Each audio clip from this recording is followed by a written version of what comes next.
Nothing in this show should be considered legal, medical, or financial advice. The views of the callers can differ considerably and do not necessarily reflect my opinion, Dex's opinion, or anyone else who works with the show. You should always do your own research and consult with professionals. The internet is full of fake news, so please take everything with a grain of salt. If you have not already, it helps us out if you end up going through any of our affiliates, and it helps you out if you end up protecting yourself against cybercrime. NordVPN is one of the best and one of the easiest to use. If you do not have a virtual private network, it protects your IP address, which is your online identity, which actually connects to your real address and everything else. It also connects to you. If you know anything about how they are data logging and basically getting your profiles down, you can prevent that by having a VPN. Nord is, again, one of the easiest. Download it. It's like an on switch and off switch. All you have to do. Go to marfooglenews.com/VPN. Not only will you get a giant discount on this, but you will also be helping us. I appreciate your support, and I appreciate everyone that goes through any of our affiliates. Can't say thank you enough. All the wrongs. I'm gonna right that. I'm gonna stand up. I'm gonna fight back.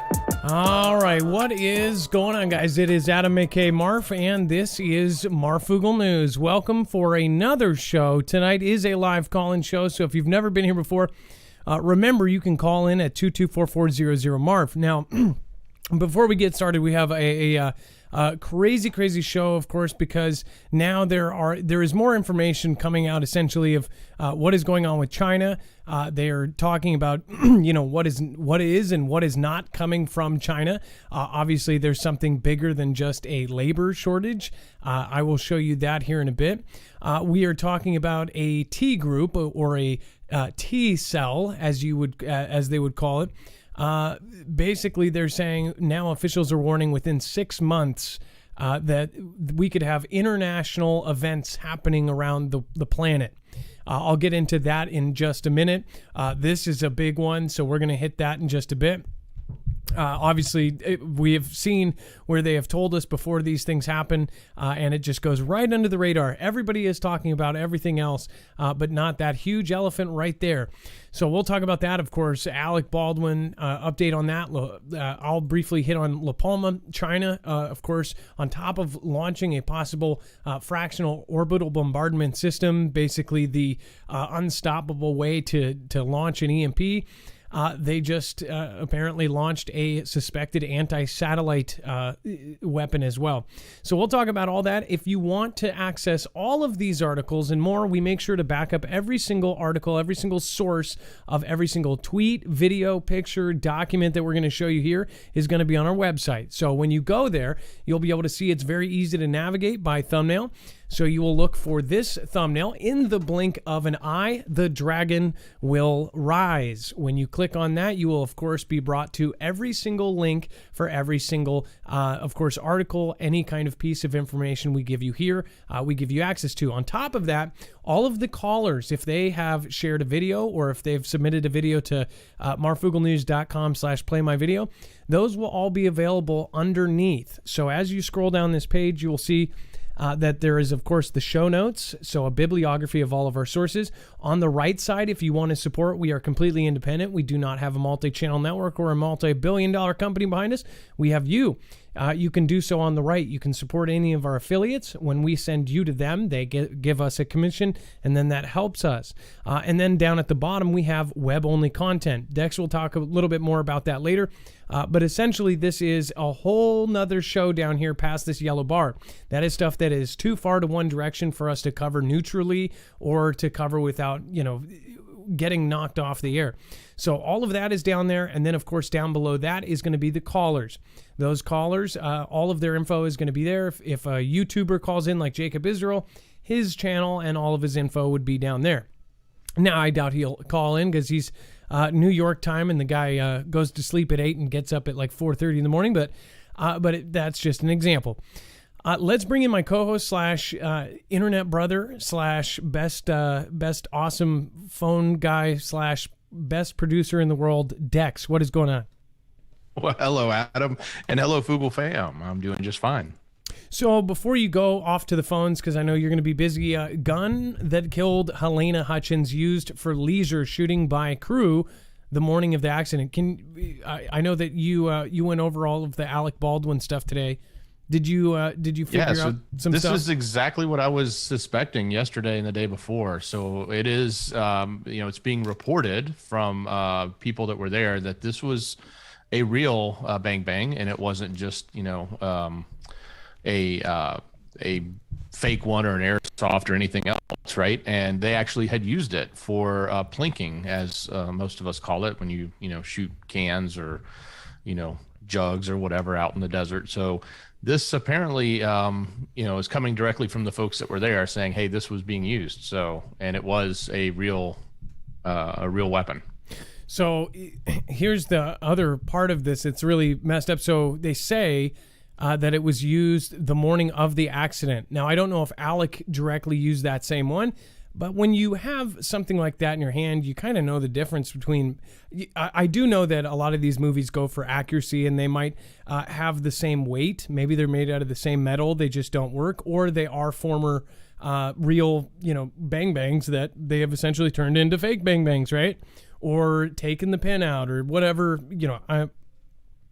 I don't know how you would turn one from a real one into a fake one, but I'm sure that that's the case. But if they were using this to physically actually use it as a real bang bang that morning, and then, of course, to have him holding that in his hand and not question, this was a revolver, by the way. So you can actually see the spinning thing. You can see down the side holes of the other open bullets. This one actually had a bullet in it, and no one bothered to spin it to see if there was something in there. So the fact that it was being used for fun in the desert, shooting at stuff, that is pretty bad. The more information that comes out of this, the more that it looks like, or at least the mainstream is saying, that Alec may be charged. There's mixed feelings down in the chat below. A lot of people like him. Obviously, the guy's been on SNL. He has been on a lot of comedies. I've said for the last week since this happened, I hear his voice almost every day because we have a 2-year-old that has to have Boss Baby on. Boss Baby's her favorite movie. So, he's the main character. I hear him all the time, every day. So, there's movies that I actually do like that he was in. Most people are mixed down below in the chat because, it's Hollywood. A lot of people do not like Hollywood. Other than their favorite movie, they don't like the actual people involved in Hollywood. Hollywood is a very nasty place. I did talk to somebody who actually knows and has worked with Alec before, and this person said that they basically wouldn't say it out loud, but he was actually the kind of, right after it happened, before no information came out, there was no surprise there. He said that this is the kind of guy that would do this. And I don't know him personally, so I didn't make that judgment. In fact, the day before that, I said the opposite. I said, either way, he's innocent until proven guilty, and that's how it should be. Nobody waits for the videos. Nobody waits for the clips. But at least talking to somebody who actually knows him one-on-one, that talked with him, I guess that's kind of a different story. That's something that possibly they would know a little bit more than me. I've never met the guy. I don't know if he's a total jerk or what. But it does say, according to a search warrant executed by the Santa Fe County Sheriff's Office, obtained by Fox News, Armor Hannah Gutierrez Reed handled the prop weapon, leaving it, among others, on a cart outside the set location they were filming. Assistant Director Dave Halls then retrieved that weapon and handed it to the actor. Wow, so I thought that it was the woman who handed it to him from the guy. So there's a prop guy that ended up, the woman put it on, so the prop guy gave it to the woman, or the woman put it on the cart, and then the guy gave it to the assistant director gave it to Alec. And I think there was a lunch break involved too. So this had been sitting on the cart for some time. I think they were out to lunch or taking a lunch break, and then they came back. And so this wasn't somebody just said, I just prepared this for you, it's all ready to go. It was sort of, haphazardly just oh yeah, I'm going to go get this. And, obviously communication breakdown and, security protocol breakdown, big time. I would never leave a loaded weapon anywhere. I mean, even if you were on a set, you would put that loaded weapon away in a case or in a bag or in something put away. not for somebody to accidentally go, oh, cool, click, click, boom. That's just dumb. So obviously, either whether he's guilty or not, somebody made a huge mistake here. I guess there's still people that think that this was done on purpose because he didn't like the person. I think that that's a lot of distraction and a lot of hollering and whatever else. I know that his movie is not the only movie that this union is actually walking out of. There's a ton of different unions that are walking out on their jobs right now. And I know at least how they try to take stories and spin them in certain ways to really get maximum attention. And you could definitely spin something that you don't want to focus on, like people leaving because of one reason, and then say it's because of another. Just saying. But again, I'm not familiar with this set or whatever they were doing there. But it's all sad. The Helena Hutchins woman was an accomplished cinematographer and is no longer with us. Either way, somebody's going to have to pay for something. So what do you guys think? Put it in the comments down below or give us a call at 224-400-MARF. What do you think should have happened? Do you think that this was a big mistake? Somebody was definitely out to lunch, that's for sure. None of those people spun it to see if there was a bullet. This isn't a regular weapon that one would be in the chamber. This was a revolver. Easily could spin it and see if there was a bullet in it. I don't understand it. And then, of course, it says now, the update is that Alec could face charges over the Rust film, shooting along with two others as a last pick of Helena Hutchins was revealed. Now, do we have the tweet with the picture, or is it on the do we have the actual picture that they were showing us? Oh my gosh. Is this her with the actual weapon? Oh man, this is crazy. It says Gutierrez Reed has been pictured posing with potentially the actual bang bang here. Wow. That's pretty incredible. If that is the one that did it, who knows? That's pretty stupid. And if it was, who knows? This could have been the same day. We don't know. But that could have even been loaded. And then she's holding it right up to her head. Yeah. Kind of dumb. Okay, so here's another photo here. She's got, so this is the cinematographer apparently right before this happened. And I could see how, okay, so I could see if you had, wow, horrendous aim. So this is how the camera setup was. See, I know that I'm sure a lot of people thought what I thought was that this is a woman behind a humongous camera tripod, like in a news studio type of thing. In the mental image I had, and you guys can tell me what you thought if anybody agrees. Did you think that Helena Hutchins and the director were like in what we have as a stereotypical Hollywood scene where she's on the camera, this humongous, TV station size camera, and the director was in some sort of director chair behind her? That's the mental image I got because we had nothing to work with. This is a special bracket or a special a rack that you wear, and you actually walk with the camera. So she was standing there, and he was actually doing this towards her. He was actually practicing the motions. And that looks like a Red camera. In fact, that's a Red Dragon 8K. It's definitely a Red Dragon 8K camera. So that's actually a cinema camera that, normal filmographers, it's on the higher end. I'm sure this one's anywhere from 40 to 80,000, but it's not in the $1 million range like some of the cinema cameras. This is something that independent filmmakers use. So that kind of gives me an idea of what the budget was for this. Also, I don't know why they chose this actual kind of rig. I don't know how good this was. Maybe this is why they actually did the shot how they did it. Normally you would have a thousands of dollars rack with a gimbal that was actually mounted and the camera would sit on this thing that is a whole contraption that you wear, and it keeps it perfectly still if you are hand carrying this thing. This is shoulder mounted, and so if she walks, maybe they were going for that whole thing where the camera is moving as they walk. I don't know, but that does give me more of an image of kind of what happened until we see the video. And then we have Bidenflation. It says Thanksgiving meal set to be the most expensive on record. We've talked about shrinkflation. Sorry about that, guys. We've talked about shrinkflation. We've talked about inflation. We've talked about everything else. Now they're calling it Bidenflation. This is basically pointing out that almost everything this Thanksgiving is going to be expensive. I warned you weeks ago, if you do have a source or a store that's already selling turkeys, I would grab them now because you're not, all of these are going to be low. Even the logistics of moving turkeys around the country has been affected right now. Or at least they say, or it's purposely being done. I don't know.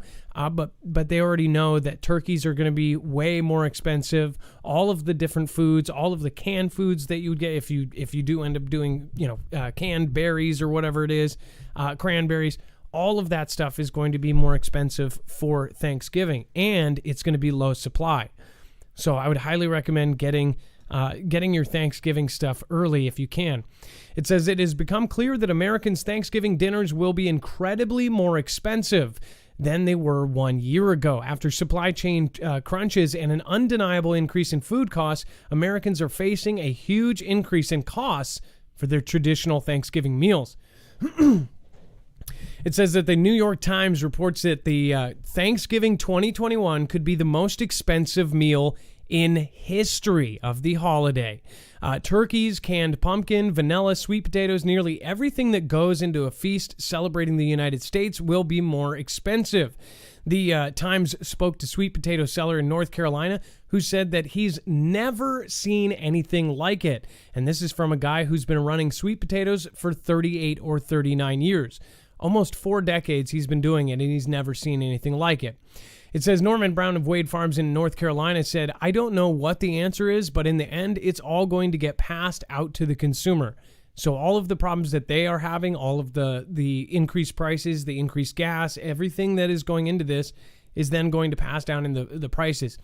My friend who runs an eBay business and sells different items, he actually watched the show last night and said, because I said he gets rare and desirable items and sells them, he goes, He essentially said, I get items basically that are made in China, which now are rare and desirable because anything in the toy market and things like that are going to be desirable right now.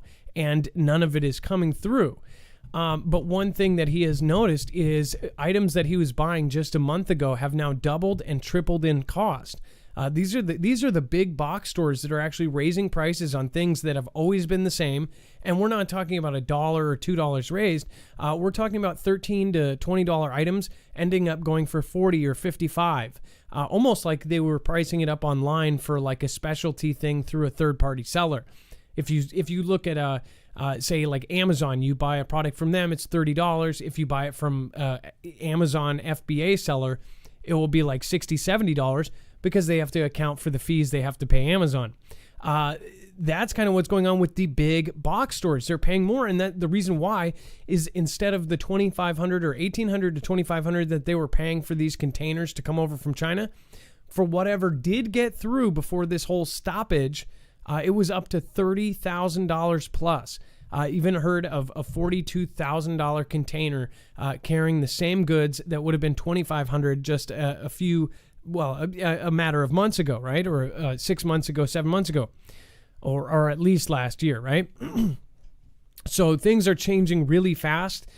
My word of advice, and this is coming from somebody who's doing this myself, is to get everything you possibly can for yourself and tell your direct family, if you want to get Thanksgiving or if you have brothers and sisters in other states, hey, get yourself some stuff.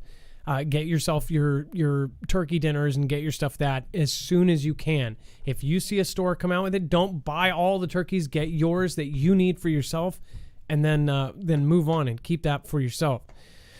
I hate that now that we know this, and now that the news has come out with this, people are going to be grabbing 10, 15, 20 turkeys, and I guarantee you a lot of these stores are not going to stop them, and they're going to end up grabbing them and slanging them on the side and selling them. And I just predict on Facebook Marketplace, you're going to see actual turkeys on Marketplace.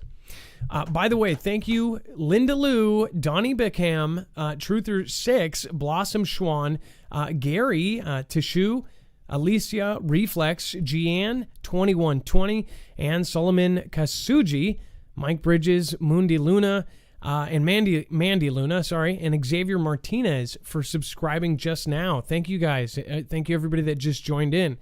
And then Lindy Lou, welcome to the Foogle fam again. Danny Bickham. All right, so we're going to talk about Elon Musk rips the Democrats billionaire tax plan. It says that Tesla and SpaceX CEO Elon Musk ripped the Democratic proposal for the annual tax on billionaires' investment gains on Monday, as lawmakers consider the tax as a way to fund the party's multi-trillion-dollar reconciliation package. And Musk, who as of Monday had the highest net worth on the Forbes list of billionaires, replied to a tweet featuring a photo of an email template constituents can send to their lawmakers to oppose the tax. So he actually put the email template so people could actually grab that and respond to the constituents and oppose this. It says the letter, which is meant to be addressed to a congressional lawmaker, says, I expect you to oppose the Wyden proposal to tax unrealized capital gains. I anticipate that any new unrealized capital gains taxes will slowly make their way down to middle-class retirement investments over the next several years. It will start with billionaires, then eventually millionaires, and then the modest investments will get hit possibly within a decade, the letter adds. Musk appeared to agree with the contents of the letter, replying in a tweet saying, exactly, eventually they run out of other people's money and then they come for you.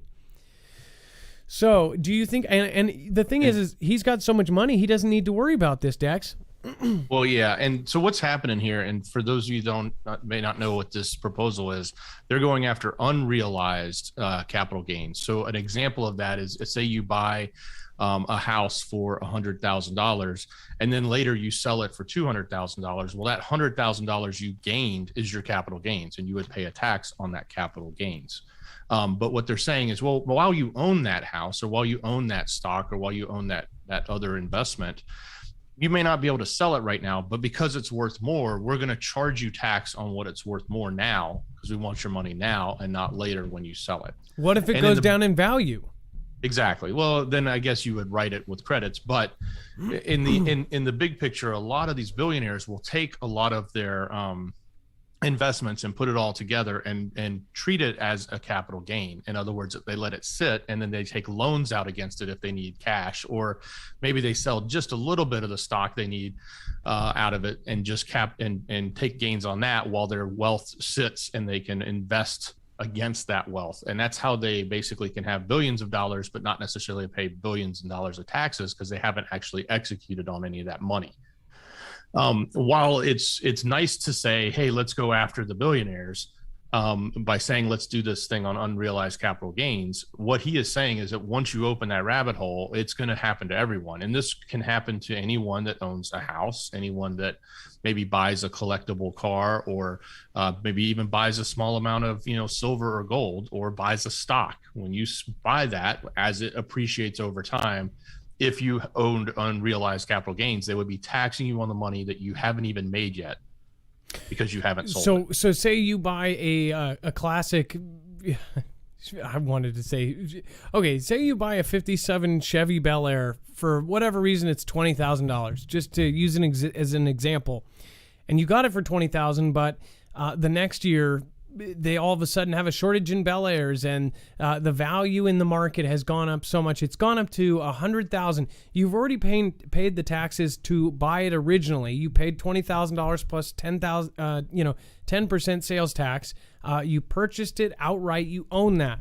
it's gone up in value to now $80,000. Huge gains. They're going to ask you that year to pay the taxes for that gain, and you haven't even sold it yet. Is that, I mean, that's a pretty, that is accurate? That is accurate. And people in the middle class, and mostly the common people that will have some sort of capital gains, because it does happen from time to time. If you buy some stock, or maybe you buy crypto, or you buy a house, everybody gets it in a house for the most part. Houses go up over the long term. They're going to, if this happened to everyone, they would ask you to pay tax on something that you don't even have the money to pay for. So in other words, if you made 100,000 or 200,000 on your house and you needed to cough up 60 grand, how are you going to cough up 60 grand? Right?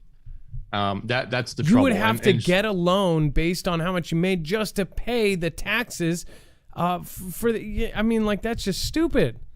I almost everyone I know that owns a house has taken a loan out on their house to survive through CV. I know what one of my aunts and uncles have. I think they did it twice. I know that my sister, who bought a house, she bought it for nearly like $450,000 for not a spectacular house at all. Here, that's almost nothing. She had to go 30, 40 miles outside of Seattle to even get something that was good for that. It did go up though. It raised, and then they were able to get a loan on it to be able to fix the things that were like really, really bad with their house. If she would have been taxed for that, that would have been absolutely horrendous. I know that they barely made it by. I mean, barely scooted by this entire year, even with the loans, and both working full-time jobs. My brother-in-law works for the school district, and my sister works for Amazon, or one of the, what do you call it? Temp things that goes through Amazon. So it's like, how would you even be able to come up with that? I don't understand why nobody is fighting this stupid thing. Among this and all of the other ones that have all of these things kind of fit in, I mean, the thing was this big. It's this many papers. It's that many pages, and nobody realizes this must have taken so many years to put together and have planned. Dex, don't you think this must have been around? They must have been like, yeah, these bills are crazy, and they're very long when they write them, and it's hard to get into the details of them all. But things like this, there's a couple of different ways to look at it. I mean, on one hand, take somebody like Elon and say, oh, well, he's one of the richest people in the world, but shouldn't he be paying more taxes? And I've always said that people who have a lot of that money, whether or not you like them or you think they're evil or whatever, just extract that for the moment and just take the principle of business, right? And the principle of building wealth is people don't take this wealth and just shove it off to the side and never touch it again. It's actually what's called working capital. It's, in the big scheme, it's used. So when you look at somebody like Elon, who's made a lot of money on paper, not in cash, from, say, Tesla, well, it's not because he just sat around and put a bunch of money in the bank. He actually created businesses which open factories and have factories everywhere and buys lots of product and creates new jobs. And, there's this whole cycle that happens from that, right? And the way our tax system works today is kind of very intricate and very convoluted in the way it is set up, with all of the different potential loopholes, whether it's capital gains or something else. I'm almost surprised we haven't gotten to the point where we start to revisit things like the fair tax and other things like that make it so simple that it's just based on consumption. And the fair tax is one that I think it's like, every time you buy something, you just pay 10% and that's it, or you just pay 7% or whatever the rate is that they need to collect the amount of money to run the country, instead of being based on how much money you make or how much you can hide or how much you can shelter. Yeah, and it's different from place to place. A very big thank you to Blue Homemade Heaven, who went over to PayPal during the show. Thank you so much for your donation. Over the last week, we had Andrea RM. Thank you for what you and Dex do. Well, thank you, Andrea, for watching. And then Bobby R, thank you. It looks like a few days ago. Thank you for your support. And then Someone Does says, you and Dex have helped my family to better be prepared. Been with you since the car videos too. Hey, well, thank you. I really do. Someone has to. That's what the thing is. That's what the screen name is. And then Paloma L, thank you so much. Alan O, thank you so much for your support. Appreciate you guys going over there. Chris G, and then Kevin C says, you guys are my dinner date most weeknights here in Kauai. Love is inside and all around us. That is awesome. Hey, Kevin C., thank you. Mahalo. I appreciate that. And Abracadabra says, Braves going to win World Series in 5 games, and the only thing we need to worry about is inflation. America will be standing long after all of us are dead. That's a point there. And then Andy Burnham says, I will buy all 57 Bel Airs at $20,000. I would too. And again, that would be a pretty good deal, right?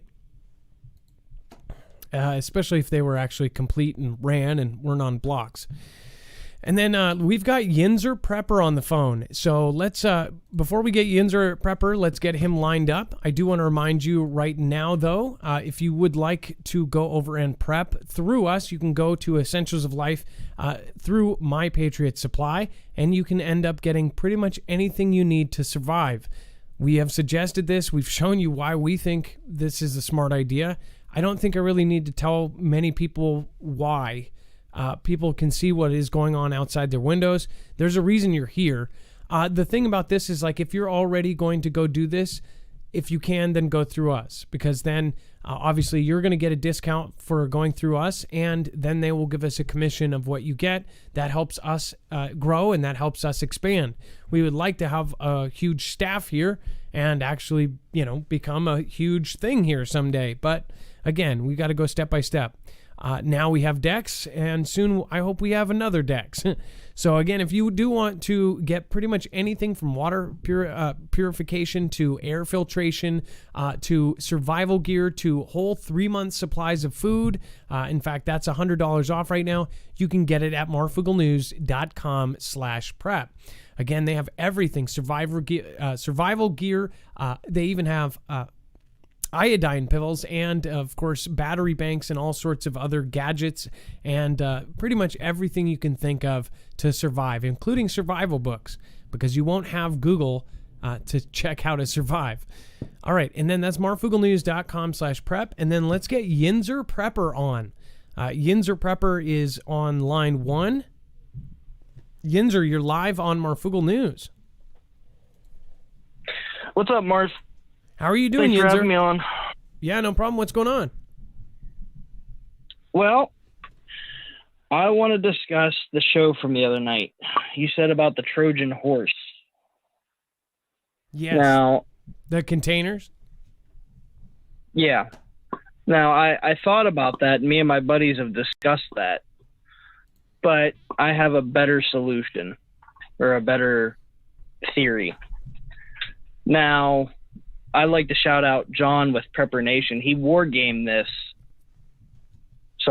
A few months ago. And he said the biggest thing for them coming over would be a supply chain. They would have no supplies over here. Now, you could easily just commandeer them because California is the biggest exporter to all the other states of fruits and vegetables, if I'm right. I don't know if you are or not, but that sounds about right. I know that California is number 5 for the states that take in the most GDP for the whole country. So California's a big deal. Now, here's another thing. China runs majority of the ports on the West Coast. From what I've been listening, they own them.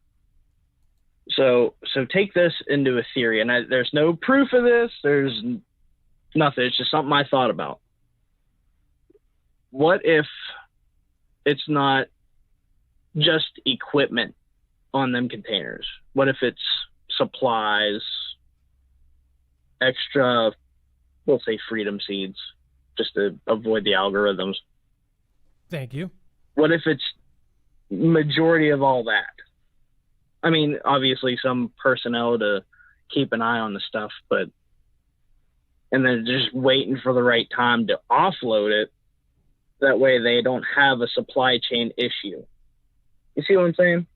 Well, yeah. And I did talk about the idea that what if there were actual tanks in these? This is a Chinese company shipping to a Chinese company. That Chinese company is directly like every other Chinese company. They have to answer to the government above them, which is the Communist Party that's threatening the whole world right now. So what if they send over the actual personnel one way and then already have their gear waiting 100+ containers out in the water? And again, this is only a theory. It's only a crazy theory, right? Hopefully it's crazy, right? They could have everything. They could have supplies, launchers, tanks, vehicles, drones. They could have anything and everything in these. They're the ones who decide what goes on these boats. There's no other oversight over there. Oh yeah, definitely. And here's another thing with, I think it's Fort Lewis up in Washington, the Army station, Fort Lewis. Yeah. And then you got Camp Pendleton with the Marines in California. Yeah. The total population between those two is literally a little less than 100,000. It comes up to like 90, 94 and some change. You mean of soldiers? Total population, right? Between the soldiers, civilians, contractors, all that, between those two major stations over there. Okay. Now you got the National Guard units and stuff like that, but yeah, that's maybe a couple hundred per. Okay. And how many is the PLA? How many? Couple million? At least, yeah. Am I right? And access to way more too, yeah. So you send over 250,000. You're overpowering them already. Well, that's if you don't need. But we have technology, we have defenses that I'm sure that are hidden around. But yeah, what if you combine this with an EMP, or you combine this with just sheer force? Yep. Because we would be able to respond with air. Air power is a big thing that we have superiority, or we did. Who knows now? We had naval superiority. Now they have a larger navy, but does that mean they have a better navy? No, not necessarily. We could have a better navy, but sheer numbers are a big thing. So I understand what you're saying. Also, the element of surprise. There, like Pearl Harbor, if there's something like that, a surprise sort of event. It doesn't matter. Exactly. Surprise would be a huge part of an actual invasion. Now the perfect setup would be EMP, West Coast goes dark. No one sees it coming. If it just all of a sudden, and then with launching that hypersonic missile, what damage could that do? That's just, like I said, this is just all a creepy theory that I put in my head. That would solve the supply chain issue with them just having equipment and food waiting for them out on them boats. And them saying they don't have enough, what'd they say, chassis to unload it all. Yeah. I'm calling B. Well, I mean, I don't think we disagree. I think I kind of, I don't know if you saw the whole show on that, but I'm pretty much saying the same thing you are. I believe I think that this would be a great plan as far as some might think this is crazy, but when you know about these kind of container missile launchers, and when you think of the actual logistics and the things that they have talked about in the past, just say hypothetically they were going to invade us, they would need a scenario like this. And that would take a way bigger thing than that. You would need to have our government infiltrated to kind of make all these different things turn a blind eye to it. And some have theorized that maybe that's what's going on right now. But that's, again, just a theory. Hey, look at that. What was it? Was he a senator? Being buddy with the Chinese spy. I'll put it that way. Keep it family friendly. Was he a senator or was he a representative? I think his name was Eric. I'm not off the top of my head. I don't know. But I But you know what I'm talking about there, yeah, right? yes. Dex, if you know the name of the gentleman we're talking about, I don't remember. I can't remember his name, but I think it was Eric, and he was under a lot of scrutiny. It was last year when they found out he was buddy with a Chinese spy. Yeah, I'm sure a lot of them are. But yeah, this example of the corruption that we could see that make them turn a blind eye to it and say, "Oh, we'll just let it slip on by." Well, okay, so for those that didn't see that show, there was also another thing that actually many people have said now. I believe I was one of the I don't know. I felt like I was one of the few people that started saying this. The ghost cities in China look like all of these different Eastern European places. They look like these different countries, and it just so happens that a lot of these places that they're replicating are, basically landmarks of countries that have worked very closely with China, including Canada. They have areas that look like some of the more famous areas in Canada, more of the kind of like, if you're from Canada, you know these spots. They've replicated that in China in these ghost cities. And what's really creepy, take the one that Serpensa and Liaohe 86 went to. I thought it was fascinating because they actually drove around the ghost city and they got ran out by military. What was really interesting to me is that they were still being taken care of. There were janitors, there were workers there that were cleaning up, that were following, going all around this city and cleaning it up. The city that they were in had essentially skyscrapers. I mean, it's just as big as Seattle, if not twice as big.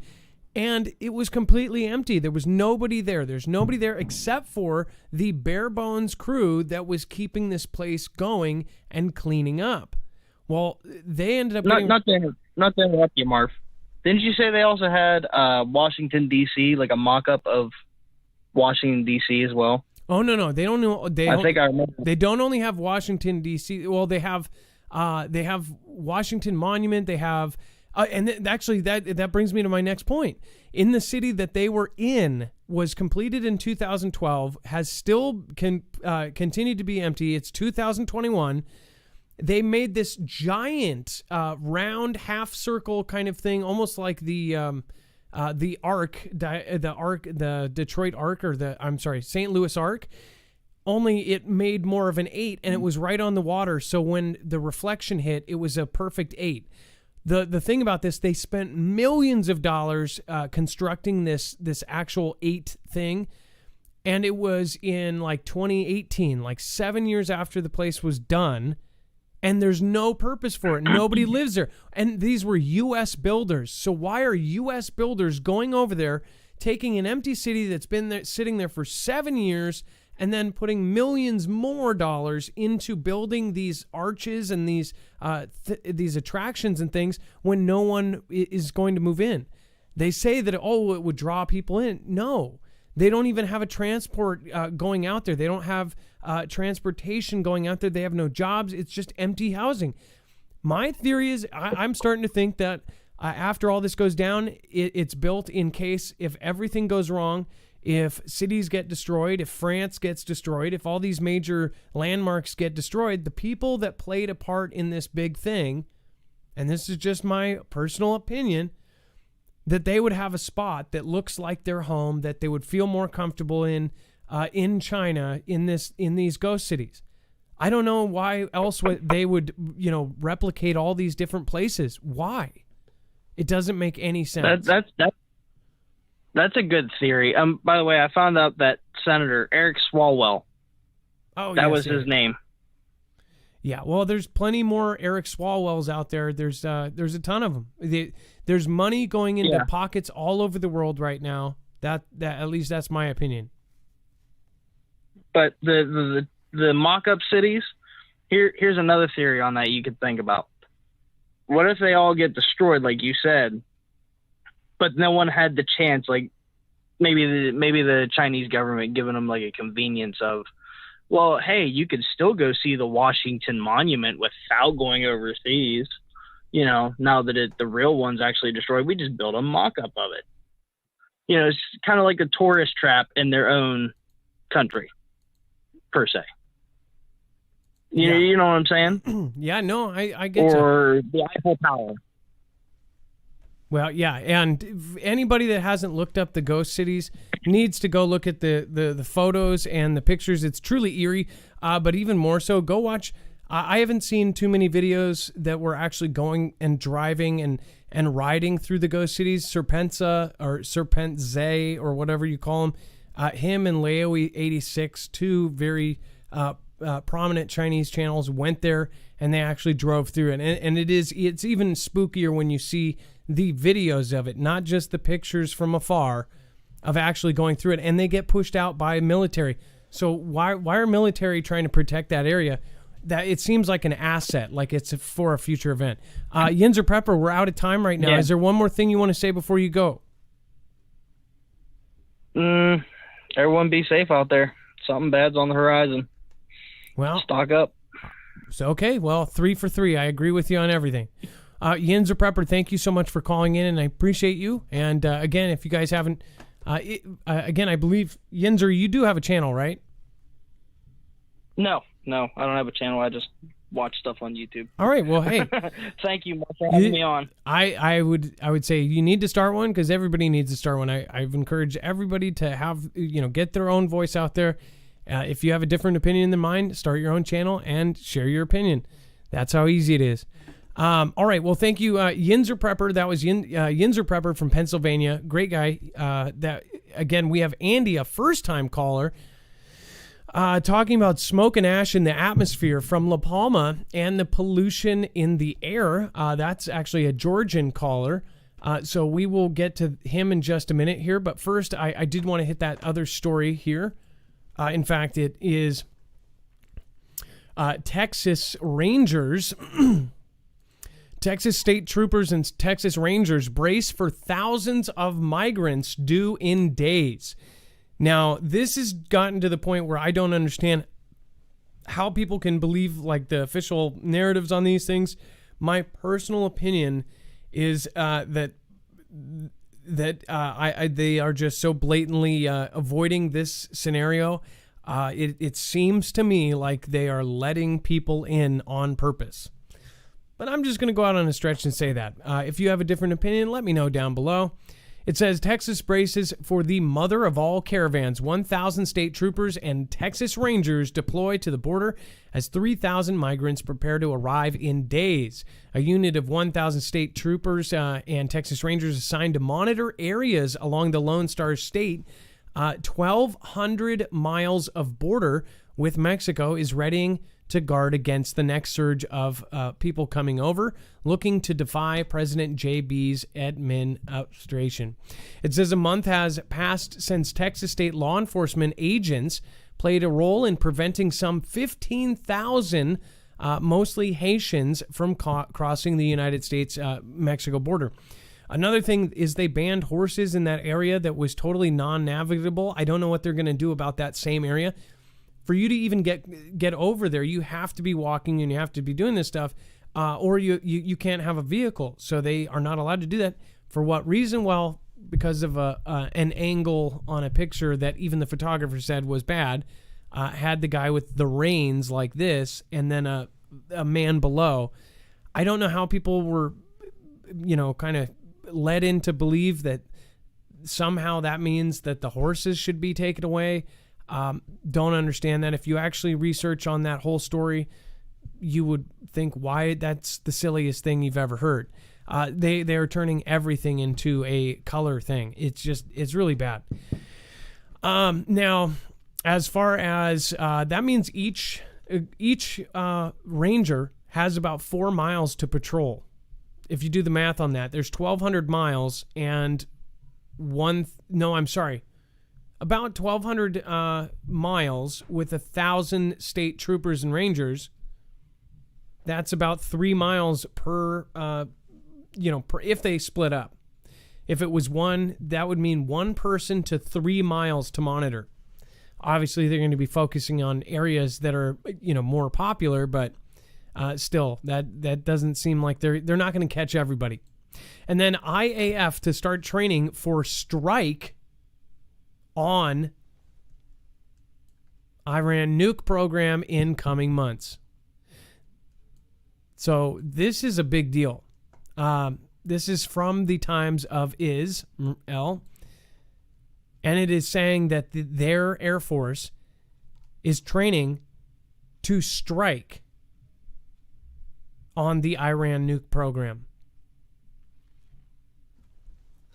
That is a very well, I mean, just forget anything else that's going on right now. That is a trigger for a WW3 right there. It says that the F-35 fighters jets fly in formation during the military's Blue Flag exercise in October 2021. The Israeli Air Force will begin practicing for a strike on country's nuclear program beginning next year, having set aside funding and updating its training schedule for the mission.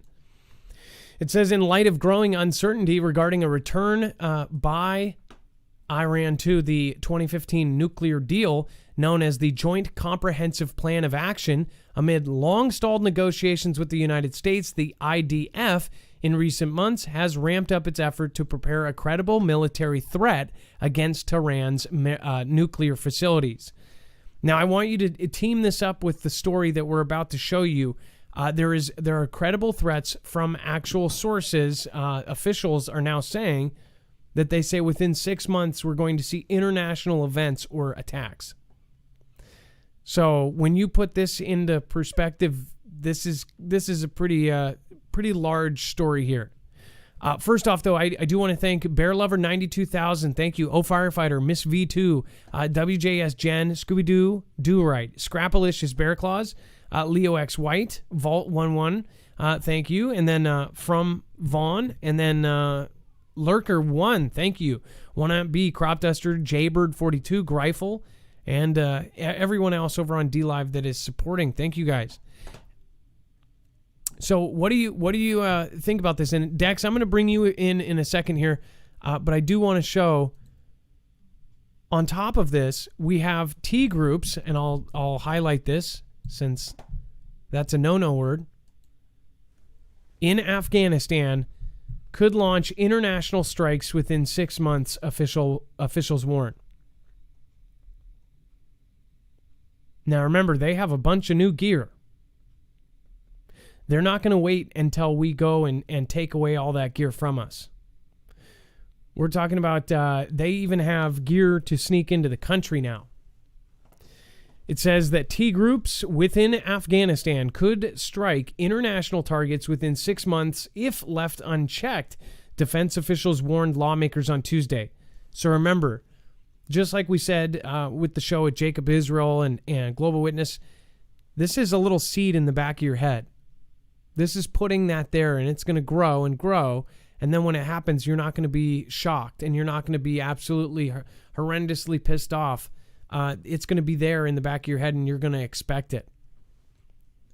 It says, we're actually fairly certain that they have the intention to do so, said Colin Call, the Defense Department's Undersecretary for Policy, during testimony before the Senate Armed Services Committee on the security situation in Afghanistan following the U.S. military's withdrawal from the country.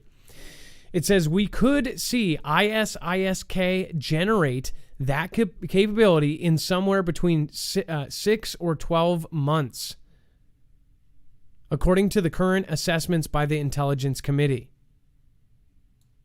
6 months is almost nothing, by the way. And for Al here, for these guys, it would take a year or two to reconstitute that capability. We have to remain vigilant against that possibility. So we have two different areas here that very well could combine. They could end up going all over the place.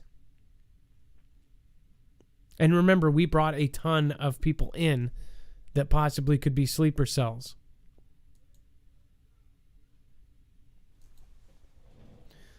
Dex, I want you to weigh in on this. We talked about this off camera, and this is actually as far as them officials saying that we're going to have international attacks. This is a huge thing, and for some reason, a lot of the mainstream media is just totally sidestepping it. Have you noticed that? Well, yeah, and we've said, like, look, we just armed them. We've left all of this equipment there. We've left not just equipment, but like uniforms and weaponry and all of that. So it's going to be very interesting when we see what and how they use it. Like, there's going to be some things that you have to leave it up to your imagination right now to think about what they can do, whether it is impersonation of U.S. soldiers to something else that we've never even thought of before. Well, something is definitely something is there. Now, a couple of things here. Bible Talk for Common People says nobody is going to help us until Jesus comes, so load up. I agree with that. Sunlight, starlight, angel. That's another just a big point. Is nobody is going to come save you. That's why we are all kind of looking after ourselves. That's why it's the smart and responsible thing to do, to just have your own self covered and have faith in that everything's going to be okay. Don't be afraid of this. Know what's coming, and you won't be surprised. Where I would be afraid is if something hit me by surprise and I was totally not expecting it. Even if you don't have supplies and you don't have any prep, I'm sure you would do 1,000 times better if you were expecting an attack or an invasion or a meteor or anything. If you were expecting those things, you'd be so much better off than somebody that wasn't. Sunlight, starlight, angel says, pray, pray, pray, get into the word of God. Let him comfort and protect you. He will. Christy, Battleborn Child of God, says they've been bringing equipment and military vehicles the last few years. Many people have witnessed seeing them being brought in by train and trucks. Christy, we've seen the videos. We've got plenty of them right in our Play My Videos. And then Johnny Tiawatski, Tiatawaki? What a cool name. Johnny Tiatawaki. That is cool. You've inspired me to start my own YouTube channel. Literally just starting, but already amazed at what you do every day. Much thanks for all your hard work. Hey, Johnny Tiawaki. I love your name. That's such a cool name. Thank you. And I wish you good luck. And once you get it up and running, we would love to send you a love mob. And then Catherine Wilson, thank you for the emojis. And then Abracadabra, again, thank you. And Andy Burnham says, hope the fish keeps biting. The Globalist channel says her next movie was supposed to be about P-rings. P-rings? Is that right? Huh. About P-rings. P-rings. I'm guessing Helena Hutchins. And then James Fox, thank you again. I appreciate that. Being the last one out last time. And EOD Vet, thank you guys. So as far as the IDF, Israel is doing this, basically saying that they're going to practice to attack Iran. Maybe they have information that we don't know about. Dex, I don't know if you thought about that, but why are they, is it just because they are not in this deal? Or do you think it's because they're actually preparing to go after them? And it looks like Dex is actually on the phone. Feel free to pop in when you have, it looks like you have Andy up next. We're going to get Andy on after this next story. Andy, if you want to load him up. First, we're going to talk about, of course, China launches the suspected anti-satellite weapon here in just a second. But first, Pentagon confirms nearly 450 Americans are still trapped in Afghanistan. So another reason why this matters is because they still need to get people over here. And who knows what kind of vetting process they're doing to get people over here. There's also information still flowing back and forth between here and Afghanistan. And I'm guessing that's why we are finding out about these different attack plans. It says the Pentagon stated Tuesday that nearly 450 American citizens are still in Afghanistan following August U.S. military withdrawal, more than the B administration had previously claimed. The latest tally came from the Undersecretary of Defense, Colin Kahl.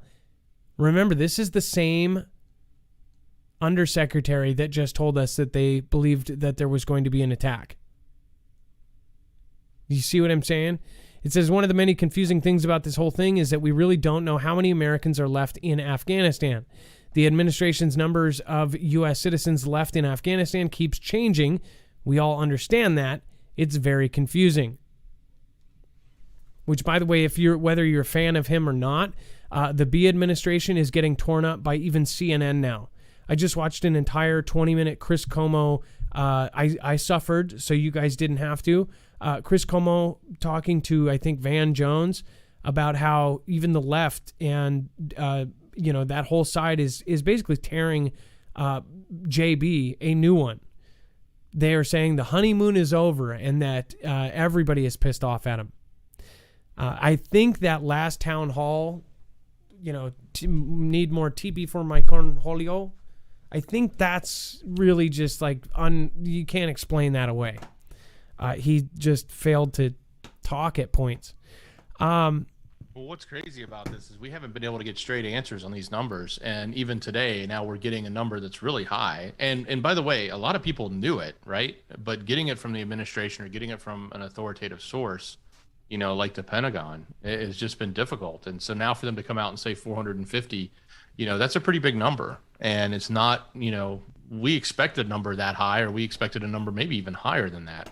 But they've just danced around it so much since it happened. It's like, sweep it under the rug. Don't worry about it. Don't look here, go look over there. Right. Well, that's exactly. And they're going to brush it off and say 450, what I have told the small creators in our group, people complain about having 100 people watching or only having 100 subscribers. Think of that in the way of, like, if you've ever been to a church with 100 members, or a church with 500 members, or a church with 1,000, or if you've ever spoke in front of any size crowd. 300 people is a full kind of concert hall, or a concert hall dinner type of thing. If you've ever been to a wedding with 300 or 500 people, that's a lot of people that are still over there, that are still stuck. So, just think about that. And yeah. And is the number even that small? It might be much more. Oh, right? I guarantee it. It's got to be more than that. That's just what they're saying. They it's are like, full okay, of crap. Well, yeah, we'll admit to this number right now, and then maybe next month, when most people don't care anymore, we'll let the number creep up a little more. Well, but it's scary to think about what leverage the people, the enemy there, is going to have by leveraging those people, right? And that's sort of the scary thing. It's almost like if you ask a guy how many partners they've had versus a girl, that like old cliche that the guy, if he says 10, then it's really 2, and vice versa. It's that old cliche. If they say that there's 450, then there's probably a good 2,000 over there, or at least, right? It's backwards there. So anyways, we've got Andy on lined up. First, a message from Tom Homan. My name is Tom Homan. I'm the former ICE director and President Donald Trump. I'm here to ask America to wake up. You can protect yourself, and at the same time protect this great nation. The threat of electromagnetic pulse is real. EMP. If you don't know what it is, look it up. It's a matter of life and death. I recently partnered with a Midwest company, veteran-owned, that has developed a device you can hook up to your home or your vehicle to protect you against an EMP. I highly encourage you to go to EMPShield.com and research this device. Again, it will protect you, in the long term, protect this great nation. Thank you. So that was Tom Homan talking about EMP Shield. More so, a lot of people do not know that EMP Shield, we started with EMP Shield before they got their huge contracts. EMP Shield has helped Department of Homeland Security, the Department of Defense, essentially harden the grid and certain buildings and things like that. So again, EMP Shield is an actual device that can protect your home. They make different devices for different things. You can get one that can be wired into your house, one that can be easily wired into your car in 10 minutes or less, one that can be wired into a generator. They have a RV version. They have a ham radio version. They have a solar system version.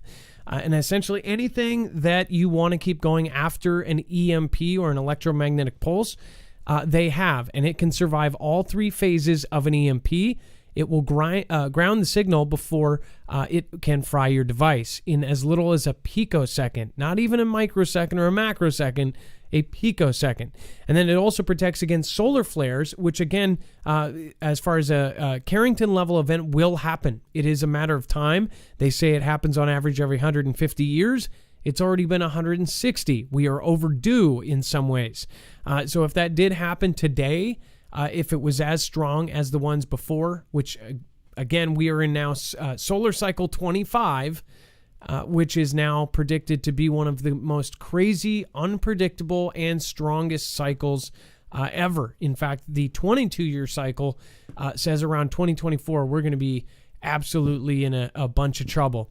And officials are even telling us that we will have global flooding in 2030 because of the moon's wobble and all this other stuff. I personally think, this is just my opinion, that there are a lot of things that they're not going to tell the general public because they don't want us to panic. But again, if this makes you feel better, that's probably a very good thing. Now, when you go through EMP Shield, this is one of the best affiliates we have as far as they give a huge discount, $50 off per device, so it actually stacks.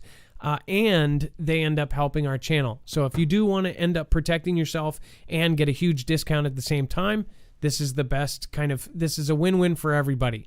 EMP Shield, again, can be wired into different devices. Make sure to check out the right one. Again, that is marfooglenews.com/EMP. And again, there is only 8 days left in their contest. Just so you know, on any of our show pages for the last week, down here, there has been a giveaway page. There's only 8 days left. There's multiple entries a day. You can actually enter to win one of 3 EMP Shields. These are not cheap products because they actually do what they say they're going to do. This is the same company that's outfitting, they're protecting the big guys. I say that we do the same thing that they're doing.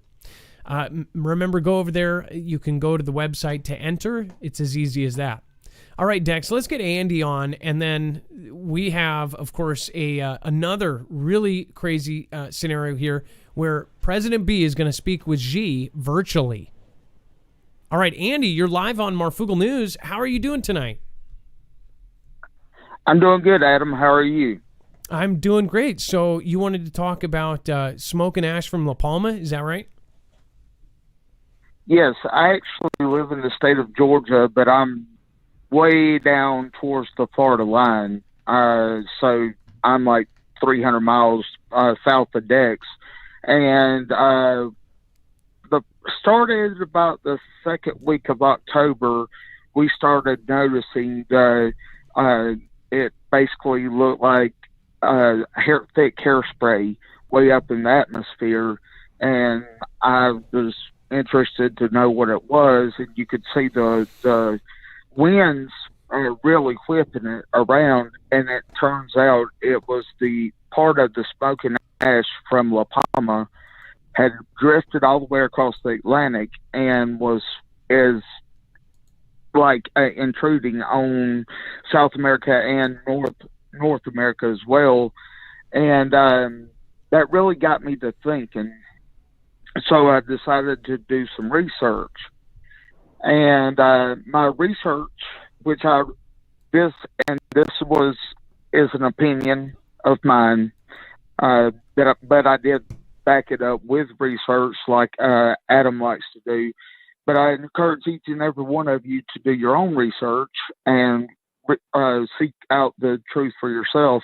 But with the pollution that our government, our current government, and these other countries that we keep going and meeting with, and they want millions and billions of our dollars to cut certain pollutants, They want us to kill all the farm animals because they burp and fart, and they create the same kind of problem that they're telling you that your petrol automobile creates. They want you to become a vegetarian and ride a bicycle and all this kind of stuff. One volcano going off one time for one day puts more of those pollutants in the air than man or animal ever has in the history of Earth. That's a pretty So my question again, they say. Go ahead. Yeah, no, and it's pretty amazing how much these volcanoes can actually produce.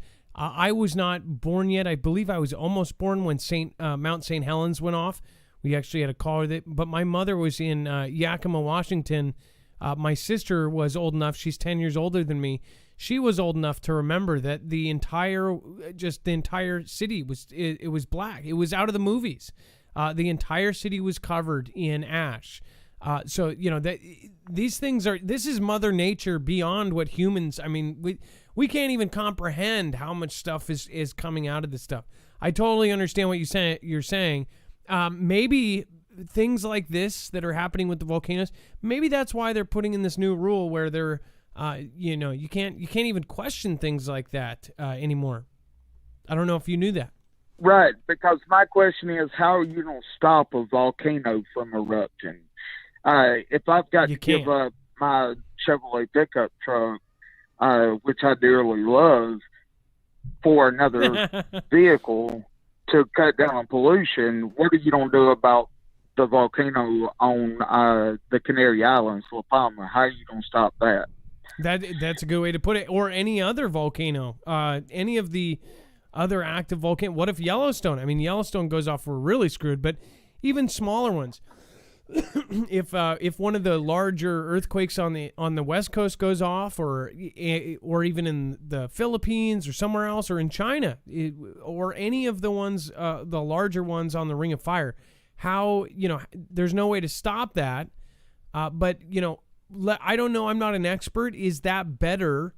Is that better pollution than the pollution that's coming from everything else? I don't know exactly what the makeup is. I don't know that answer either, but I do have a lot of Native American blood in my ancestry, and I have watched the movie The Day After Tomorrow, which came out 15 years ago. And if you actually watch that movie, at the end of the movie, it actually says that could realistically happen because Mother Earth will rejuvenate herself. In other words, she won't let herself be sick for long. She'll take care of herself, and that's one of the ways it can be done. But it was through extreme weather on that movie, which, like you said, we're already having.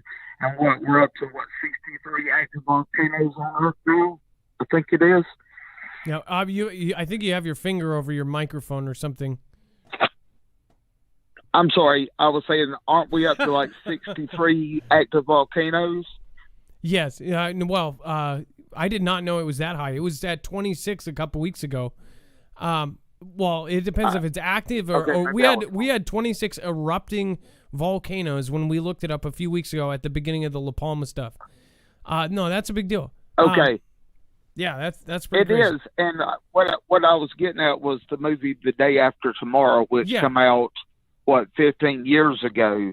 Mother Earth will repair herself that way. So if one's worse than the other, then she'll take care of that.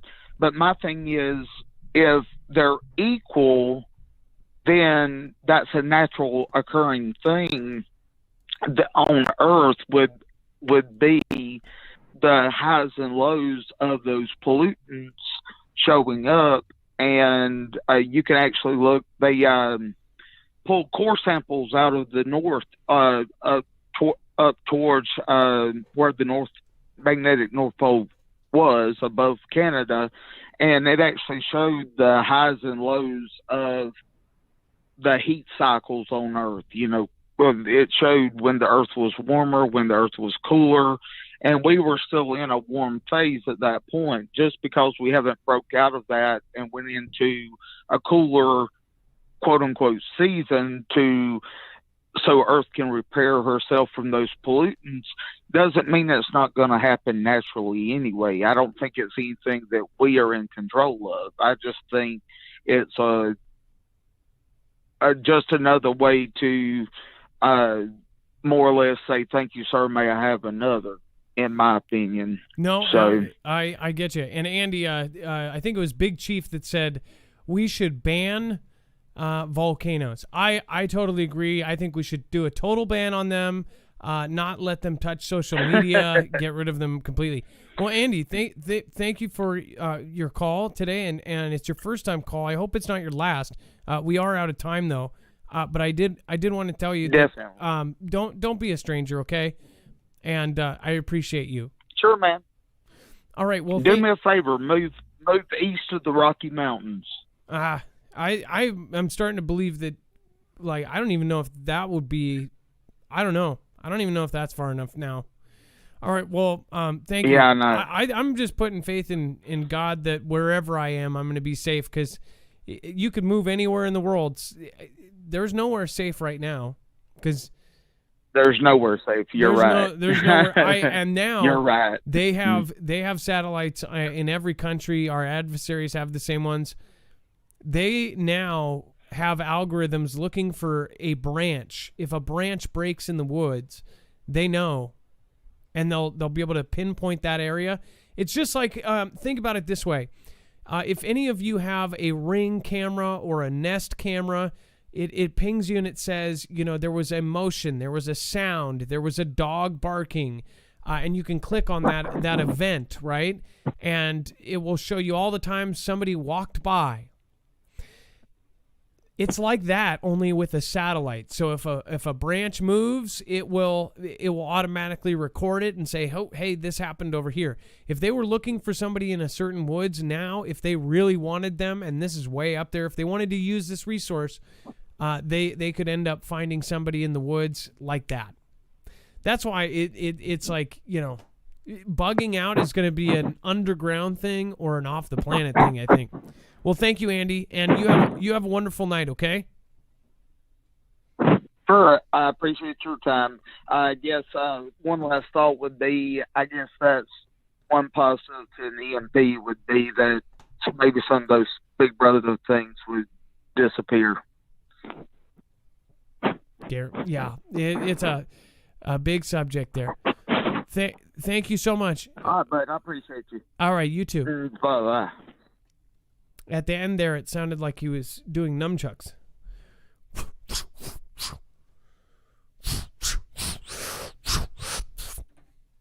Probably just the wind. Do you guys hate that when you're on a cell phone? I have talked, and the microphones, I don't know why they put them down there. They always put the microphone where if you're holding it like this, if your pinky goes over it, it totally blocks the damn phone.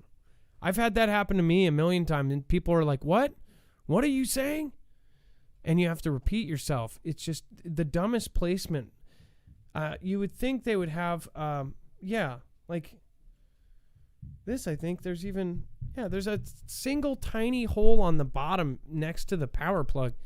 What kind of, you would think they would have it on, well, I guess that wouldn't work either. You'd think they would have it on the corners, or if you're holding the phone, it would be on the corners that you would never hold the phone by.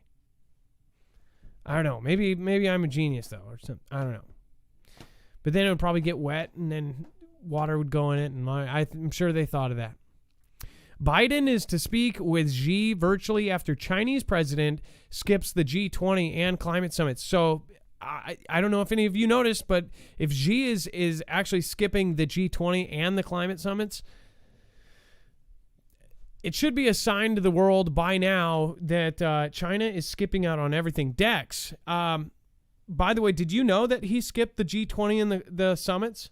Yeah, so he hasn't, I think since CV started, I don't know that he's actually gone anywhere. And I don't know if No. that's an excuse or if it's, just that he is doing things to be more prepared and working on their plans and not engaging in, in some of this other stuff. But it's really enlightening to see. And then I guess it's kind of silly to think, okay, well, now we're going to go have a video conference because we can't meet in person.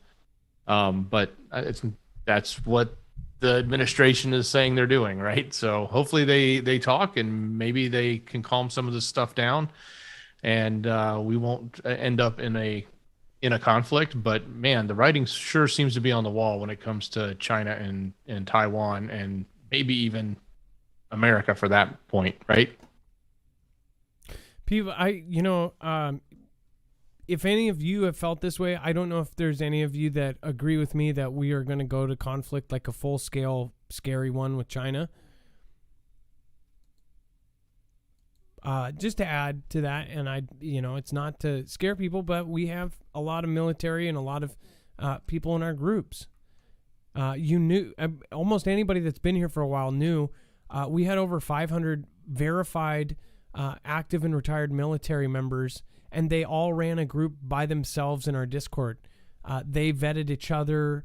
We had volunteer people to vet. Again, Jay Stone over on Discord, Clan Mama did a lot of work in there, just a really great amount of work in there. And then all of our mods did a great job directing people in all of that. Is it hard for you to tell if you do believe the same thing I do, that we're about to go to conflict with China? Is it hard for you to say that to people and not be like, well, I think so? I personally, it's my 100%. I know it's going to happen. But it's hard to say that because people then, a million years of mental training that China is inferior to the U.S. and, they would never do that and they're behind. I don't know if you've noticed, but China has American celebrities, American politicians, essentially begging for forgiveness. That should scare people. It should scare people that John Cena, World Wrestling Federation John Cena, Patriot America John Cena, is learning Chinese to say sorry to the Chinese government. It's way more serious than, haha, it's funny that he's being such a pathetic dude. This is scary. It's scary that the NBA is bowing down. One of the largest sports in the world is bowing down to them. It is scary that the White House is deleting their tweets to not offend them. This wouldn't have happened a few years back. They wouldn't give a crap. Something has changed. They have more power. They have more science. They have more money. It's almost like back in 79 when they started using capitalism, they were like, let's make a bunch of money. Let's play the game with these dogs or whatever they consider us. And I'm talking not about Chinese people, but the Chinese government, right? That structure, that communist regime. They're like, let's play the game for 20, 30, 40 years. Let's make as much money as possible, and then we will continue our mission to become the number one ruler of the planet. Which, by the way, in their religion, under the heavenly mandate, they believe that they are here to rule the world. And Xi Jinping heavily believes in that. China just launched suspected anti-satellite weapon into space. China has launched a new satellite that analysts say can be used as a weapon capable of grabbing and crushing American satellites. You want to talk about the writing on the wall, people? The writing is soon going to... they're soon going to walk in your home, graffiti your living room walls, and people will still be oblivious. Be like, oh, somebody came and did art in my home. I love this art. A nice fellow.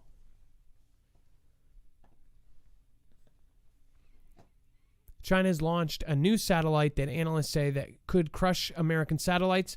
The Shijian 21 satellite was sent aloft on Sunday atop a rocket booster from the Xichang Satellite Launch Center, ostensibly for cleaning space debris.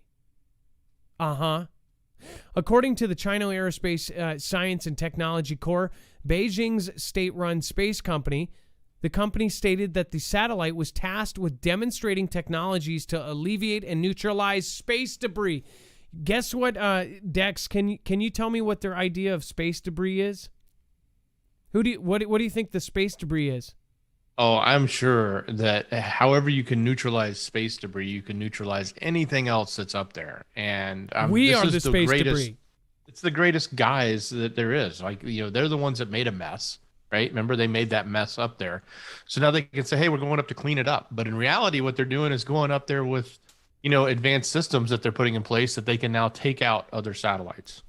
We are the space debris. U.S. satellites are the space debris they're taking down.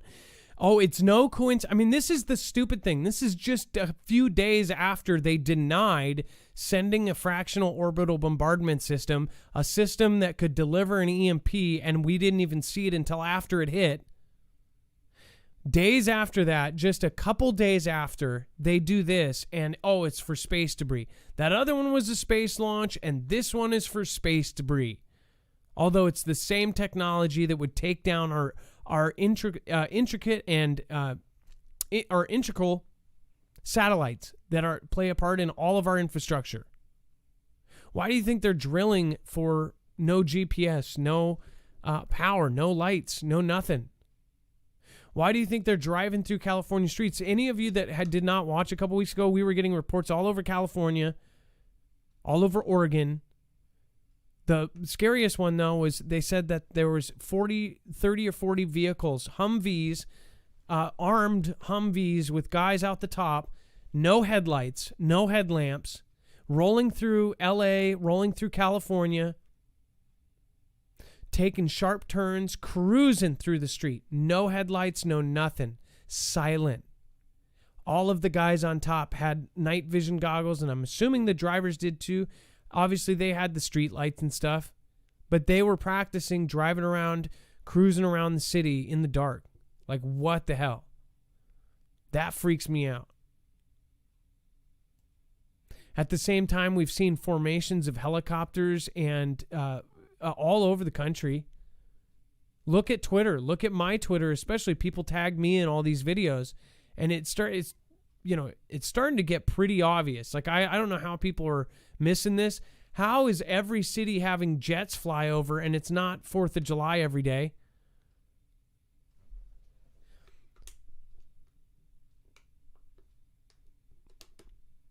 I wish we had a full staff so we could be in every city, man. I wish we could have just people all over the country questioning everybody and just get up in their face and say, do you not see what's happening right now? They have an obvious, logical sounding story and everybody just believes it. And if you don't believe it, you're like, oh, you're one of those people. No, it's super obvious right now. Why would they be drilling? Come on, people. Why are they drilling landing on freeways? Why are they drilling to be in the dark? Why are they doing drills to fight underground? Like, come on, people, wake up. Why are they doing island hopping exercises? I mean, why are they moving the Iron Dome to Guam? I mean, you could see it on both sides. Russia and China circling Japan. Just the last couple days should be enough. But we're talking about every day for the last 2 months. It has been an escalation, and nobody sees it coming. I don't get people. Kate Paul says, great show as always. Thanks for accepting me and my crazy thoughts. Love you all. Don't be scared. Be prepared. I agree with that. And Kate Paul, that's the thing. I guess it's like a whole thing, like, even if you make a mistake in here, as long as you say sorry and just say, I'm sorry, I messed up, everybody's good here. I think that's how it should just be. I guess look at this chat and look at the people in here as like your best friend for life. You may get in a fight. You may argue. But a couple hours later, you call each other and you say, I'm sorry. I guess people don't do that anymore. They don't say sorry anymore. China's Xi calls for new progress in military equipment and weapons. Dex, do you want to go over this? Well, we've said it before that they have basically a mission to grow their military. And we've also said that when it comes to building this type of equipment, it's not something they're going to cut corners on. So, here we have him coming out making a strong statement about, calling for efforts to, expand their equipment, invest heavily in their military equipment, the weapons, and what they're building. So they want to, leapfrog, I think is the quote, development and become the biggest and baddest. It's their mission. It's what they want. And if we have the biggest and greatest military in the world, and somebody else wants to unseat us, and that's what they're going to do, then it's going to happen that these two are going to have to come, either blow to blow or come to terms on who's going to be dominant. Who's going to be daddy? Okay, if China, just say if China has the largest of every single thing, and they have the same technology or better technology. Experts in we just had our Pentagon staff members resigning, and they said they resigned because China has us beat in AI and in technology, and they're in a position where it's going to look bad on them. It actually looks bad on their position because they're like, oh crap. Said that China, it's already a done deal, has us beat in technology and AI. I mean, that's insane. All these people saying, "Oh, well, if it's made in China, it's not going to work," or if it's whatever. They're not. They purposely did those cheap things. We talked about this the other night. The reason why you got crappy products from China was by design. They are smart as hell when it comes to making money, and they made a ton of money off of those Harbor Freight tools that you bought. Those Harbor Freight tools that you bought that are crap that break after 5 uses, they spent pennies to make. And they charged you $10, which might be $20 less than a good screwdriver, but yet you still bought it. You bought a ton of it. We all did. Every one of us supported their regime. There's not one person in this audience that hasn't supported China. You realize that? If you've taken antibiotics, you've supported China. 97% of the U.S. antibiotics come from China. 90% of the world's APIs for those antibiotics, the world's API, active pharmaceutical ingredients, comes from China. Plastics, all sorts of different stuff comes from China. We've all supported it. Now it's biting us in the ass. We have been sending our money. We owe them. How is it not where China is in debt to the U.S.? Think about that. The U.S. is in debt. If you have a guy who takes loans from a loan shark, who would you think is doing better off financially? The person who owes money or the person who is loaning money or who owes money? Now they have the largest navy in the world, which happened overnight. Nobody knew about it. Nobody knew about it until it was too late. All of a sudden, the China task force said on the Pentagon, said they have a larger navy than us. And it's not even like a couple boats more. It was 70 boats more at that point. Now it's over 100 ships more than us. To put it in this perspective, and these are big boats. These are big Navy boats. These are submarines. Think about every ship that's sitting out in the water off of the California port. All of those container ships, they have that many plus more than our Navy does. Think about all of those ships. Think if those were the Chinese naval ships coming at us, and that's just how many they have more than us. Think about it. Every container ship, if a genie turned those into the difference between our Navy and their Navy, and those were theirs. Now, some of those boats might be smaller. Who knows? They could, some would say, oh, well, maybe they're listing their speedboats as Navy boats. From my understanding, it is large boats, and it is the best ones. The only thing that we still have them beat on is carriers. But carriers are no good by themselves. They have to be in a team. They have to have escorts. They have to have destroyers. And carriers have their weaknesses as well. And the weaknesses have already been essentially our carriers plus their carriers. They are actually losing their efficiency because of these new drone systems that they have. You have advanced defense system on these carriers that destroy these. Now they're practically run by computers with these special weapons that sense anything in the sky, and they can shoot it out of the sky. And if you haven't seen some of these videos of these things working, they can shoot missiles down. If you've seen in Israel, if you've ever seen the Iron Dome system, crazy stuff, right? Any of these weapon defense systems, they have those. But say if you have 10,000 drones that they mass produced and each one has an explosive, and you only get 9,000 of them, you would still have 1,000 drones. Especially if now they have programmed these things to swarm, and they've programmed them to split up and do all sorts of crazy stuff. They've now programmed long-range drones, and now they've even added Russian older jets. Now, mind you, they're older jets, but these are drones.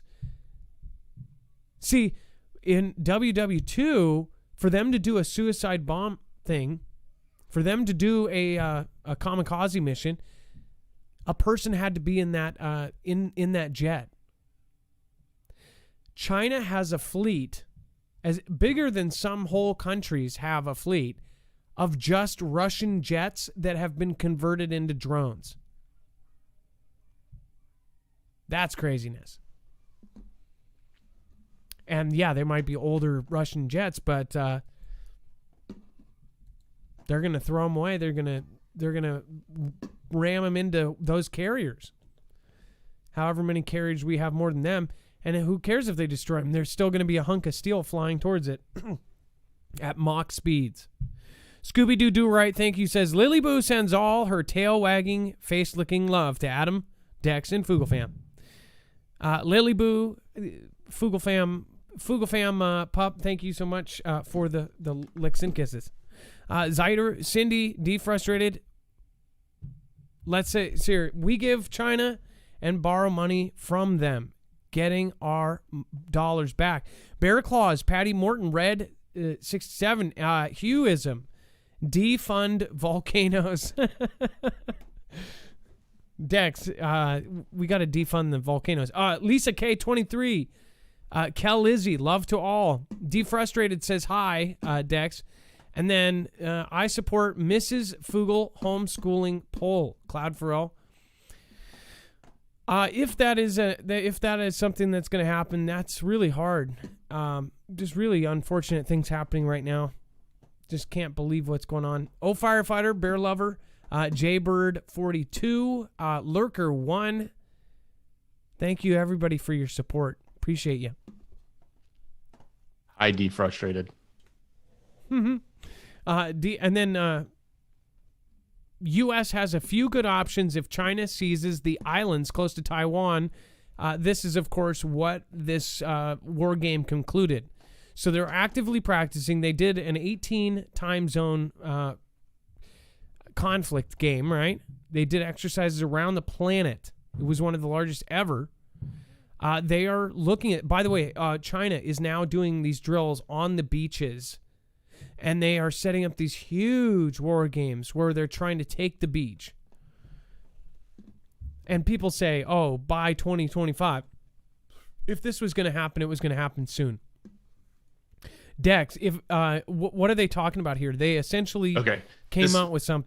This is basically the blueprint that says it's not winnable. In other words, if they take the same approach that Russia took to Crimea, which is covertly and slowly infiltrate, in this case with Taiwan, islands, the outer islands like the atolls and things, especially ones that have Taiwan military on it, like 500 troops or so.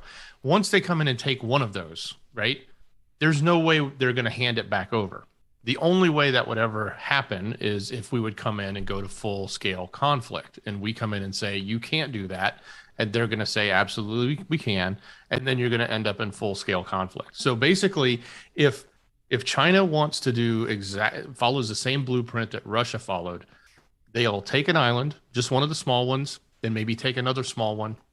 And then once they've captured a few of them, then the steamroll can just roll right in after that and basically have, a complete takeover without anyone jumping in and doing anything about it. Because it's going to be virtually impossible. As soon as they take one, it's done. So, once they get a stronghold on one of those little tiny ones, then they can pull their ships up beside it, I'm assuming, right? Or they can use it as kind of a launch pad to take the rest. If we let them take one, I mean, it doesn't even matter if it's even unusable. Just the act of taking one, the scenario plays out. If they take one, there's no way to get that one back. In other words, you can't say now leave, because the only way it's going to happen is if you go to full scale conflict. They take one, we're done, essentially. Yeah, you take one, you're done, or you take one and then you have to have full scale conflict. It's if you want to not have full scale conflict, it will not happen. It has to. Okay, if they take one, it's done. Well, and I know why, because we are afraid of offending them. We already know that there's U.S. troops there, and now it's been confirmed that at least there's a few. The confirmation was of a small crew of troops that were training Taiwanese troops to defend against what China is about to do, right? A senator, I want to say it was a senator or a congressman, ended up tweeting that we had 30,000 troops in Taiwan. I believe that. He ended up retracting it, even though later we found out it is true, but it's a small group. BS, right? If anything, I wonder if they were like off, plain clothes troops or specialists or something. I don't know. I think that they have more there. But why wouldn't they sit there and sit on that last island or the first island that they think is going to be taken and put Americans there? Then when China gets there, they take that island and they go, oh, crap, there's Americans here. If we do this, we're going to full-scale conflict with the United States. That's always stopped them before, but it doesn't seem like they would stop. I think they're ready. I think they want to be ready for a full scale conflict with the U.S. And people say, oh well, the U.S. owes them all that money.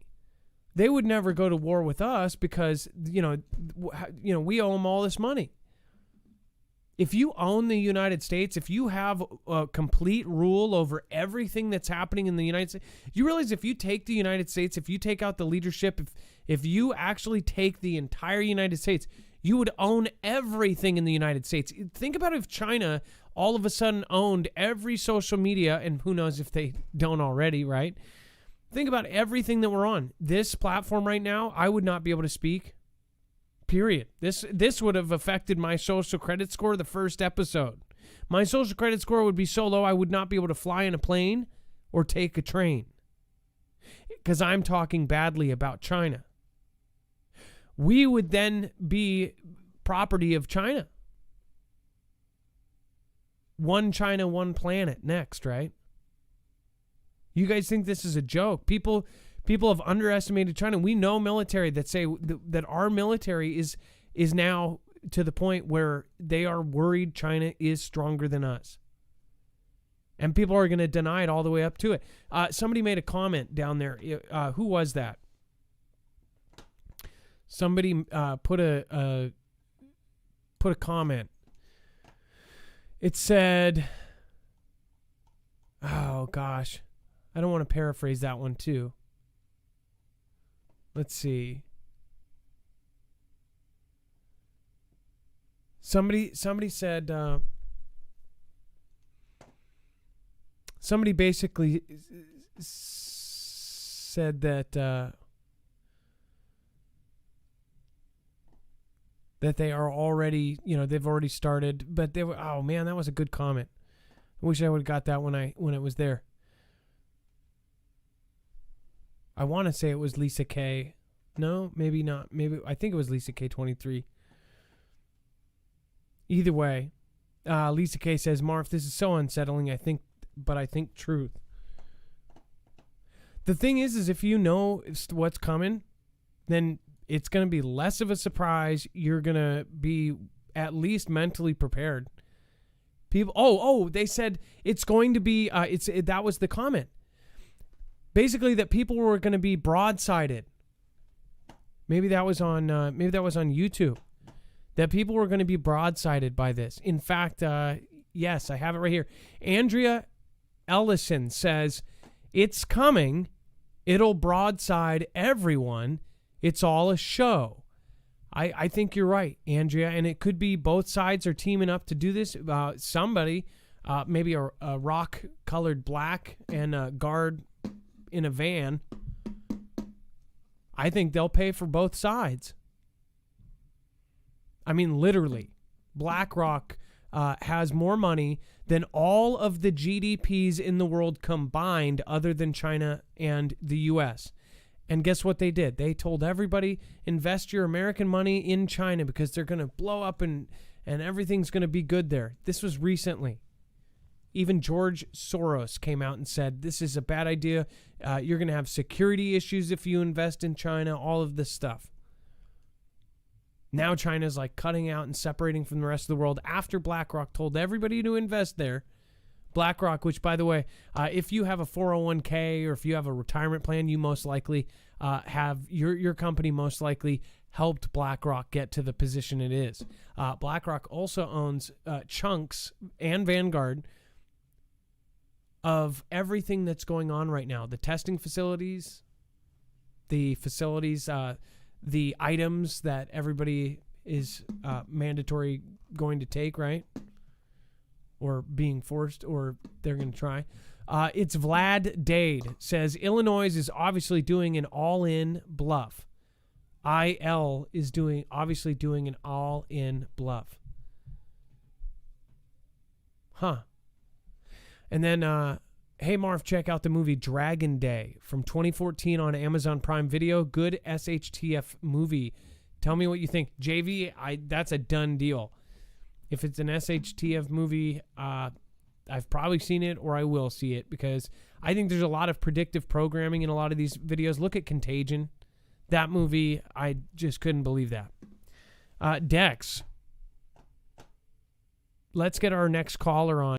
It looks like we have Mark, first-time caller, talking about wife's transplant.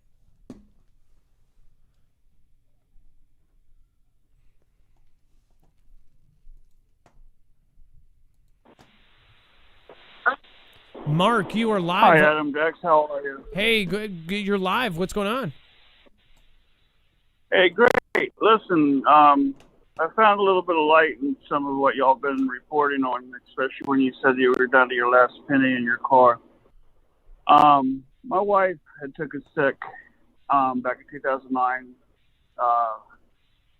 She's already a recipient of a kidney, and she got cancer. Metastatic ovarian cancer. We fought that together. I stepped down from a job as an executive chef in the Hamptons, executive sous chef actually, and I went from making over $100,000 a year to having to negotiate my salary twice a year because of migrant workers. And she died in 2015. We applied for Social Security. We couldn't get nothing. We couldn't get no assistance. And since everything has went on, it's been a roller coaster. In our industry here on Long Island, a lot of times what you're facing is being forced to compete against the wages they're paying. I can hire 5 of these people. Odds are 2 out of the 5 or 3 out of the 5 have skills that I could teach them. However, I sent Dex some pictures that I have done of work, and I got a lot of gifts, but I've lost everything now. Facing losing even more. All I have is my possessions. Can't get a job. 53 years old. keep hearing people say that I'm lazy. I worked over 100 hours a week. When my wife was sick, I worked 100 hours a week. Then I was going in and out of the city if she was in treatment. But to not to be able to give no help. When we went to Social Security, we tried to get an interview with a judge. She was doing dialysis every other day and then chemotherapy. Couldn't get that to happen. She was given her 6-month death sentence. And when we went to get a Social Security interview for her, we requested that there would be a phone interview, and they said they could grant that. We got a notification a day before that was supposed to happen via the mail, stating that we had to appear in person on May 15th of 2015, and she passed away April 21st of 2015. Well, with all the events of everything going on, I lost my home. I lost my way of living. I have no money to get to Florida. I have my possessions, what's left of them. But more importantly, I'm being told that I'm overqualified and undereducated because I have a high school diploma. And back when, you learned by apprenticeships. That was the way to learn. And I think it's a travesty that anyone should be in this type of situation, or hear even that they're too lazy to work when that's not the case. The fact is a lot of people don't have a voice. Your Dex have been a voice for me. I heard your story about being in your car, starting your channel, being down to your last pennies. I'm at that point now, but I don't even have that. But I have my faith in God, and I have my faith in the American people. Now, I also want to add that there's an interview by this ex-KGB agent, Yari Benovich. I sent you a link for that. You need to watch that. That was 1984. My father was an intelligence officer in the military, and he spent a lot of time in Vietnam. But when he come across that, he recorded it and had me watch it with him then. And I found it again, and I sent that to you. However, it's pretty bad when you can't go out and get a job and earn a living. It's pretty bad that when you're forced to compete against migrant workers, that 50 of them live in a home that you got to pay for them to go to school and them to get medical care when you can't even get it yourself, let alone to get any help. God forbid we have to ask for something, which I don't even want to. I'm just trying to get to a point with we that don't have a voice need to have a voice. And hey, now you should form the March Army, and let's go for it. I'll be your eyes and ears. I know Jacob Israel's not too far away from where I'm at. I saw your thing the other night. Look, people's got to start asking questions, and people's got to start talking, and people's got to start learning how to say I'm sorry. I'm also a former first responder. The last year I served, I did 795 volunteer hours on EMS manager. In addition to that, I did another 343 hours out of my house using my personal car on my own dime to give back. No one has been there to take my back. Well, I'm seeing a lot of comments. By the way, I just want to let you know, when we did have our Discord, we had a room that we specifically made for people in your position, and we made there was a couple things that I really wanted to happen. If somebody owned a tire shop, say, Foogle, John's tire shop in Georgia, and they posted that in the group, I asked that people go and support somebody from their town in that group. If they were going to get tires, spend a couple extra bucks, go get it from another Foogle fam member that owns a small business and support them first. There was another group that was help wanted or help needed or help wanted, or essentially, work wanted, right? I hope that someone heard this call that has a restaurant or has a spot for you that has the perfect job out there. And also, I think that if I talk to Jacob Israel, or if Jacob Israel even listened to that call, I bet he would call out to his audience. Because I know with all these thousands of people watching, we could do, there could be a connection there. Somebody could help you. And guess what? Just because you are possibly in your car or whatever your situation is, that doesn't matter to a lot of us. Oh, I sent Dex. I did an eagle off the back of the dollar bill for Susan Lucci. It's 2,000 pounds of ice, and I did that for the 4th of July thing at West Hampton Beach. I taught myself to sculpt. I have a gift, and I've worked my whole life. I've been on my own since I was 15, and I think you have something. You're an awesome young man, and Dex is awesome as well. I mean, I listen to you every time you're on now, and I feel that if you want people to question people, I'll go out. I have no shame in my game, because people, you're right, they don't know how to say I'm sorry. They don't know how to say, you know what, I don't care where you're from or what you are. You need the same as I do. When they need help, I was the person they called. But at some point, it's sad. And I think that as first and foremost Americans, what you're doing, we need to pull this together. At one point in our time, in our history, recent history, we were all united, the whole world. And then what happened? But when you watch this interview with Yari, I think that you're going to learn a lot about what happened to America, because it actually started back right after World War II. There was a plan devised, and in the 50s it was set in motion, and in the 60s it started to take place with the education system and the infiltration of our America. And right now it's like our kids, they don't know how to write the script. They don't know how to work with math on a calculator. I mean, you could go take.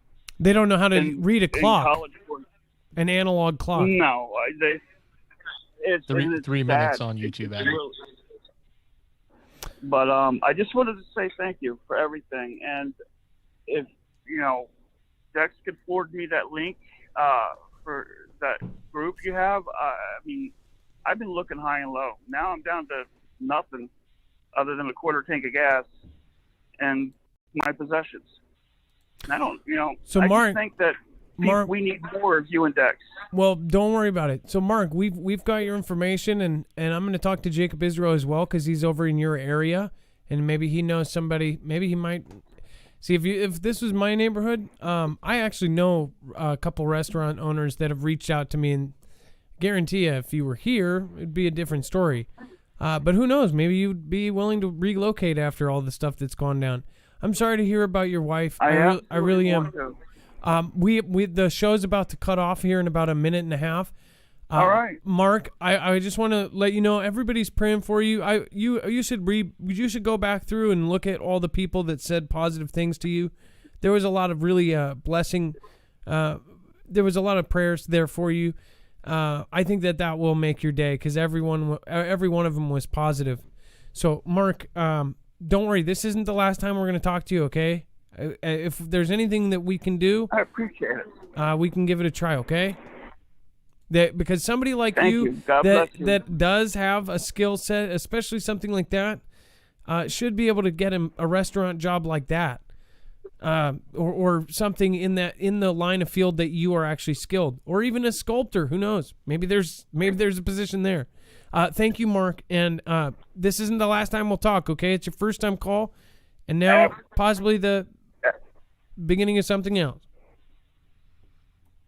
Beautiful. God bless you, and stay strong. And anything I can do, you let me know. All right. Thank you, Mark. God bless you.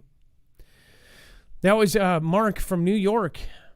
Again, if you have a restaurant in New York, and I would say at least consider maybe if the thing is like in that position, he might not be able to do a resume or might not be able to do something. But I have seen so many situations like that. I had a friend who was homeless in his car. He scrounged up. He actually did the begging thing. He begged enough to go to Goodwill, got himself the nicest suit they had, and he went in with regular tennis shoes and a suit, and he went and got a job. They hired him. They thought it was the job. Luckily, thought it was funny. They thought he was joking, like it was his style. But he did that, and he got a really good job at a small tech startup in Seattle. And he was literally in the same position. Don't worry about if somebody, maybe that person might not be able to, he'll have to. There are some people that would literally go to a shelter to shower before they come in or whatever. Let them do that for a month. There's so many good people out there. Dex, thank you for all your help. I'm just going to direct people over to the website for the web-only content.